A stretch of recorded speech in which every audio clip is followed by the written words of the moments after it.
Hi friends, చాలా కాలం తర్వాత మళ్ళీ బుకింగ్లో డ్రైవ్యూగా వెళ్తున్నాను. ఒక 4 మంత్స్ ఒకరి దగ్గర జాబ్ చేయడం వల్ల, అంటే పర్మనెంట్ జాబ్ చేయడం వల్ల నా డ్రైవ్యూ జాబ్ అయితే పోయింది. నా ఐడి సస్పెండ్ అయిపోయింది. తర్వాత చాలా ప్రయత్నాల తర్వాత ఈ మధ్య ఐడి యాక్టివేట్ చేసుకున్నాను చాలా కష్టపడి. సో ఇవాళే ఫస్ట్ బుకింగ్కి వెళ్ళబోతున్నాను. ఇప్పుడు నేను చేయబోయే బుకింగ్ వచ్చేసి 1 వే డ్రాప్. నేనుండే ఏరియా నుంచి 4.3 కిలోమీటర్స్లో పికప్ ఉంది. అక్కడి నుంచి ఒక 25 to 30 కిలోమీటర్స్ డ్రాప్ ఉంటుంది. కొత్తగూడ డ్రాప్ వచ్చేసి కొత్తగూడ కొండాపూర్ సైడ్. సో ఈ డ్రాప్కి వచ్చేసి నాకు ఎంత మిగులుతుంది, ఎంత ఛార్జెస్, అంటే నేను ఇప్పుడు ర్యాపిడో బుక్ చేసుకొని వెళ్ళాలి, ఎంత ఛార్జెస్ పోతాయి, ఎంత నాకు మిగులుతుంది, మీకు క్లియర్గా ప్రూఫ్తో సహా చూపించే ప్రయత్నం చేస్తాను. అలాగే బయట పరిస్థితులు ఏ విధంగా ఉంటాయి, ఒక డ్రైవ్యూ యాప్లో డ్రైవర్గా వెళ్ళినప్పుడు బయట పరిస్థితులు ఏ విధంగా ఉంటాయి అనేది కూడా నేను చూపించే ప్రయత్నం చేస్తాను. డబ్బు సంపాదించడం అంత ఈజీ కాదు. దేంట్లో ఉండే కష్టం దాంట్లో ఉంటుంది.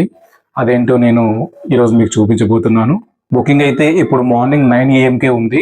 సో 9 o'clock వరకు నేను అక్కడ ఉండాలి. ఇప్పుడు టైం వచ్చేసి 8:30 అవుతుంది. నేను వెంటనే ర్యాపిడో బుక్ చేయాలి. ర్యాపిడో బుక్ చేసుకొని అక్కడికి వెళ్తాను. అక్కడికి వెళ్ళిన తర్వాత నేను డ్రైవ్ చేయబోయే కార్ ఏదో వీలైతే చూపిస్తాను. తర్వాత డ్రాప్ అయిపోయిన తర్వాత కొత్తగూడకి వెళ్ళిన తర్వాత ఆ డ్రాప్కి ఎంత వచ్చింది, ఎంత పోయింది అనేది మీకు ప్రూఫ్తో సహా చూపిస్తాను. ర్యాపిడో బుక్ అయింది. మెయిన్ రోడ్కి వచ్చిన తర్వాత చూస్తే షాక్. ఎందుకంటే ఈ రోడ్లో మాక్సిమం 99% ఎప్పుడు ట్రాఫిక్ జామ్ అవ్వదు. అది పీక్ అవర్స్ అయినా సరే, నార్మల్ అవర్స్ అయినా సరే ట్రాఫిక్ అనేది ఎప్పుడు చాలా లైట్ గా ఉంటుంది. కానీ ఈరోజు ఫుల్ గా జామ్ అయిపోయింది. ఎందుకు అని అడిగితే మన ర్యాపిడో డ్రైవర్ భయ్య ఒక ఫ్లాష్ న్యూస్ చెప్పాడు. అదేంటంటే పెట్రోల్ డీజిల్ కేవలం ఇవాళ మాత్రమే దొరుకుతుందంట ఆ బంకుల్లో, రేపటి నుంచి దొరకదు అని. ఆ మాట నమ్మి చాలా మంది పెట్రోల్ డీజిల్ పోయించుకోవడానికి లైన్ లో నిలబడ్డారు. అందువల్లే ట్రాఫిక్ జామ్ అయ్యింది అని. ఈ ట్రాఫిక్ జామ్ అయితే ఇప్పట్లో క్లియర్ అవ్వదు, చాలా లేట్ అయిపోతుంది. కాబట్టి నేను రాంగ్ రూట్ లో వెళ్తాను అని చెప్పి మన ర్యాపిడో కెప్టెన్ అయితే రాంగ్ రూట్ లో వెళ్తున్నాడు. నాకు కూడా పికప్ లొకేషన్ కి వెళ్ళడానికి టైం చాలా తక్కువగా ఉంది కాబట్టి నేను కూడా ఓకే అన్నాను. నిజంగా పెట్రోల్ డీజిల్ దొరకదా, లేకపోతే ఎవరో పుట్టించిన రూమర్ ని నమ్మి వీళ్ళంతా ఇలా చేస్తున్నారా అనేది తెలియదు. కానీ ఇక్కడ చూడండి, హెచ్పి పెట్రోల్ బంక్ దగ్గర ఎంత క్యూ ఉందో. ఇప్పుడు రాంగ్ రూట్లో వెళ్ళి యూటర్న్ తీసుకొని మళ్ళీ రాంగ్ రూట్లోనే వెళ్ళాలి. మళ్ళీ వెళ్ళేటప్పుడు చూపిస్తాను. హెచ్పి పెట్రోల్ బంక్ దగ్గర అయితే మార్నింగ్ 8:30 AM. నార్మల్ డేస్లో చూసుకుంటే 1-2 బైకులు తప్ప అక్కడ ఏమీ ఉండవు. కానీ నాకెందుకో ర్యాపిడో కెప్టెన్ చెప్పింది నిజమే అనిపిస్తుంది. ఎందుకంటే అస్సలు రష్ లేని పెట్రోల్ బంక్ అది. మాక్సిమం అక్కడికి చాలా మంది ఎవరు వెళ్లరు. కానీ ఈ రోజు చూసుకుంటే 8:30 AM ఒక 4-5 కార్లు, 20-30 దాకా బైక్లు క్యూలో వెయిట్ చేస్తున్నాయి, కేవలం పెట్రోల్ పోయించుకోవడానికి. ఎందుకంటే మళ్ళీ రేపైతే దొరకదు అని చెప్పి ఇన్ఫర్మేషన్ వచ్చింది. అది ఇన్ఫర్మేషనా లేకపోతే రూమరా అనేది తెలియదు. కానీ మేము రాంగ్ రూట్ లో వచ్చింది మంచిదైంది. ఎందుకంటే చూడండి ఎంత ట్రాఫిక్ జామ్ అయిందో.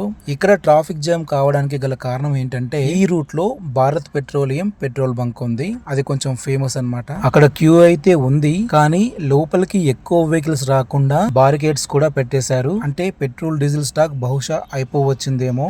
నిజంగా ఇలా పెట్రోల్ డీజిల్ కోసం పెట్రోల్ బంక్ లో ముందు వెయిట్ చేయడం నేనెప్పుడు చూడలేదు, ఫస్ట్ టైం చూస్తున్నాను. నాకైతే ఆ టెన్షన్ లేదు, ఎందుకంటే నా దగ్గర బైక్ లేదు. ఏదైనా నేను ర్యాపిడో బైకో ఆటోనో బుక్ చేసుకునే వెళ్తాను.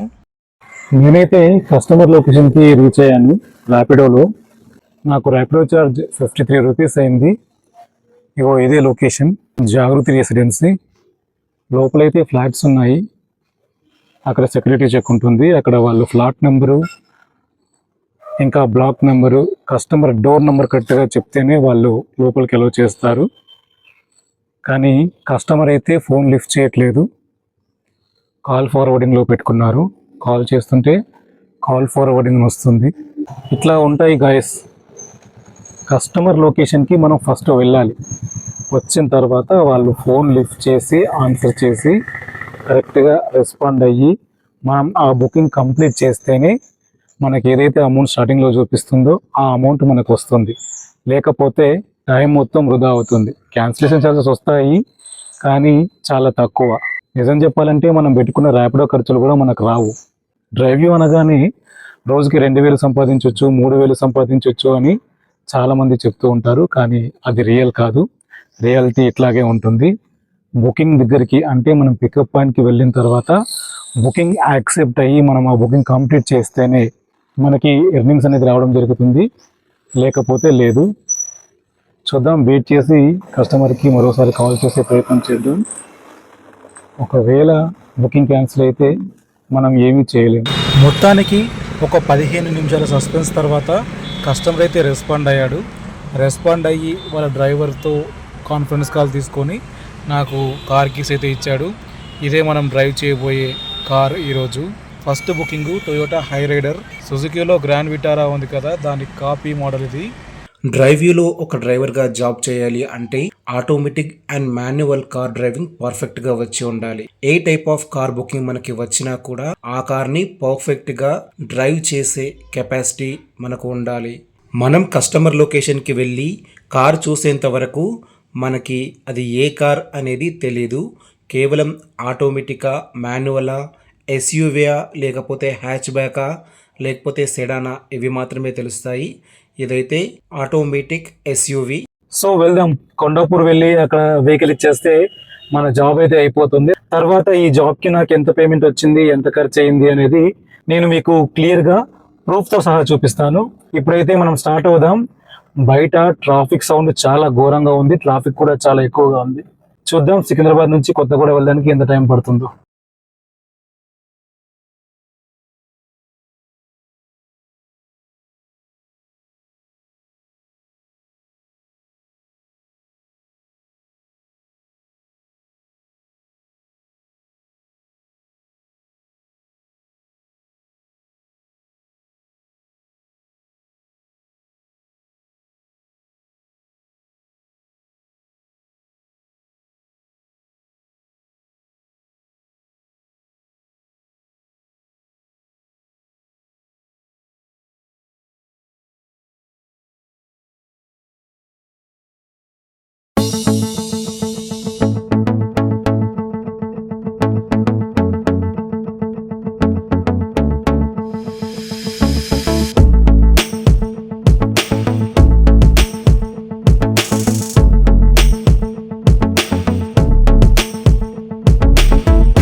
Jubilee hills. ఇది ఏం ట్రాఫిక్ జామో ఏమో, ఇంకెప్పుడు రీచ్ అవుతామో తెలియదు. ఇప్పటికే మనం స్టార్ట్ అయ్యి గంట అయిపోయింది. టైం అయితే 10:30 అవుతుంది. మనం స్టార్ట్ అయ్యి గంటన్నర అయిపోయింది. ఈ కార్లో ఏసీ లేదు. బాగుంది వేడివేడిగా. ఏదేమైనా కార్లో ఏసీ లేకపోతే చాలా వియర్డ్గా ఉంటుంది. అసలు కొంతమందికి సఫకేషన్ ప్రాబ్లం కూడా వస్తుంది. కొంతమంది కస్టమర్లు ఉంటారు, వాళ్ళైతే వెరైటీగా అటు విండోస్ ఓపెన్ చేయనివ్వరు, అలాగే ఏసీ కూడా ఆన్లో ఉంచరు. అలాంటప్పుడు డ్రైవర్స్ చాలా ఇబ్బంది పడే అవకాశం ఉంది. ఏదైనా ఏ ప్రాబ్లం వచ్చినా మనం జాబ్ని కంప్లీట్ చేయాలి, అది మన బాధ్యత. చూడండి, ఇక్కడ కూడా మాదాపూర్ ఇండియన్ ఆయిల్ పెట్రోల్ బంక్లో ఎంత రష్ ఉందో, ఎంతమంది పెట్రోల్ డీజిల్ కోసం వెయిట్ చేస్తున్నారో. పెట్రోల్ డీజిల్ కోసం వెహికల్స్ అన్నీ బంకుల దగ్గర ఆగిపోవడం వల్లనే ట్రాఫిక్ జామ్ అవుతుంది. చూడండి, మిగతా రోడ్డు చాలా వరకు ఖాళీగా ఉంది. కొంచెం ముందుకెళ్ళిన తర్వాత ఇక మనం హైటెక్ సిటీకి దగ్గరలో ఉంటాం కాబట్టి అక్కడ ట్రాఫిక్ జామ్ అనేది ఎలాగో ఉంటుంది. కానీ ఇక్కడ చూడండి, ఈ స్ట్రెచ్ ఎప్పుడు బిజీగా ఉంటుంది, కానీ ఇప్పుడు మాత్రం చాలా ఖాళీగా ఉంది.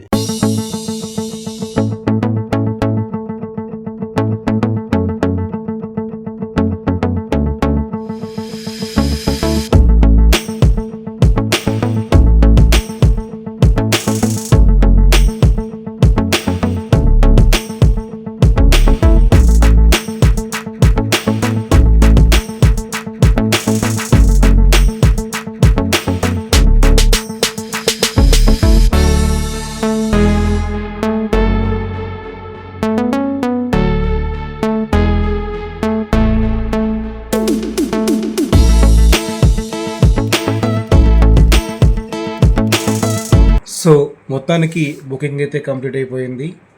నా వెనకాల కనిపిస్తుంది కదా, ఇదే హర్ష టొయోటా షోరూమ్.